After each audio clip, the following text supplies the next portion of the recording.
бул стерильный халаттар. Бул жерде автоклавтан бул операционный блок полный стерилизациядан өтөт, чтобы операция болгон адамга кошумча инфекциялык оорулар жукпаш үчүн. Спирт менен обработка кылып атам. Бул варикоцелия жөнүндө кыскача айтса, бул подростковая болезнь, варикозное расширение яичковой вен деп коет да, варикозный.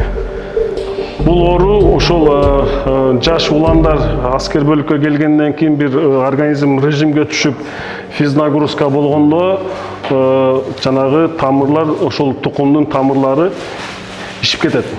Оорунун осложнениясы мужское бесплодие деп коет, жанагы сол тукумду кургашына алып келет да. Бул жакта организм режимге түшкөндөн кийин бул экинчи, үчүнчү степенге өтүп кетет дагы, операцияга муктаж болуп калат. Кемжан, кыжалат болбо, баары жакшы, ооруну сезбейсиң. Ошол менен акырында баштап кете беребиз, хорошо?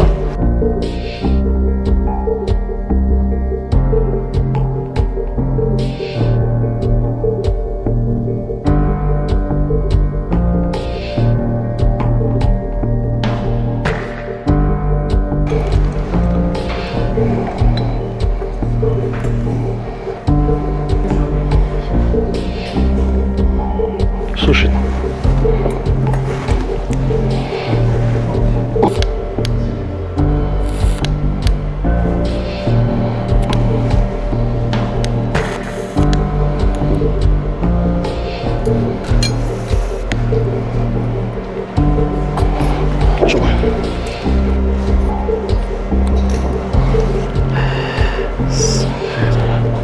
Асылтып көтөрүп туруп эме кыл. Жакшы элеби? Бул аппаратыбыз качта 10 жылга чукул өз кызматын аткарып, акыркы кездери моралдык жактан да чарчап, экрандан жакшы көрсөтпөгөнү байланыштуу. 2025 жылдын аягы тендердик жол менен бул жаңы Самоскеп аппаратын сатып алдык. Бул Самоскеп аппаратын ушул жылдын январь айынан баштап иштеп атат. Бул мурдагы эски аппаратыбызга караганда 2 эсе жакшы десем жаңылышпайм. Себеби могу экрандан көрүнүшү дагы аябай жакшы көрсөтөт. Ошолордо бул аппараттын жардамы менен эми операция кыла баштадык.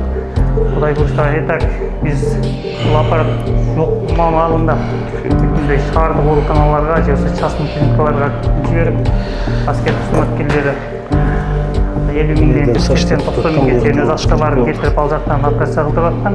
Бул аппарат менен дагы биз бир гана холестектен эмес, жана грыжа деп коет, паховой машиночный грыжаларды да ушул аппараттын жардамы менен жасалып атат, азыр жакшы баары ийгиликтүү болуп атат. Ушул менен токтолбостон эми биз өзүбүздүн жаш кадрларды окууга жиберип, ичеги карын жана гинекологический операцияларды уже буюрса уже жакында жасай баштайбыз дегенчи.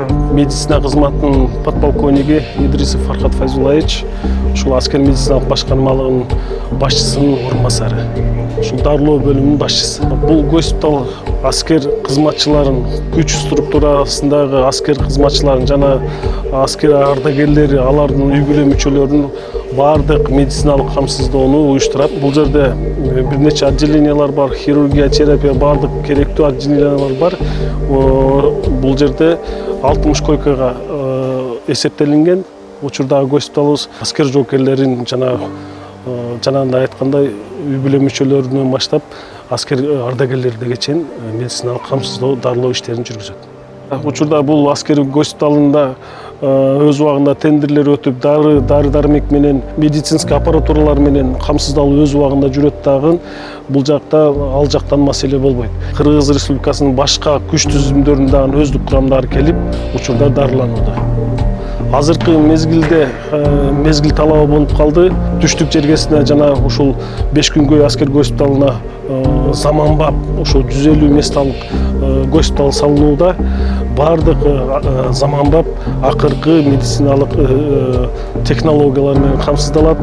Бул боюнча өкмөт тарабынан, командачылык тарабынан өтө чоң көңүл бөлүнүп, ушул азыр курулуу иштери жүрүүдө. учурда азыр каталагандар казылып, анан бул жерде айтчу нерсе дагы ушул аскер госпиталынын өздүк курамына бул жерде гостиница курулат, жатакана себеби өздүк курамды дагы мындай социалдык жактан камсыздандыруу зарыл. Анан аскер бейтапканасы, военно врачебный комиссия, бардык медицинский службанын күч эмелери ушул жерде жайгашат буюрса.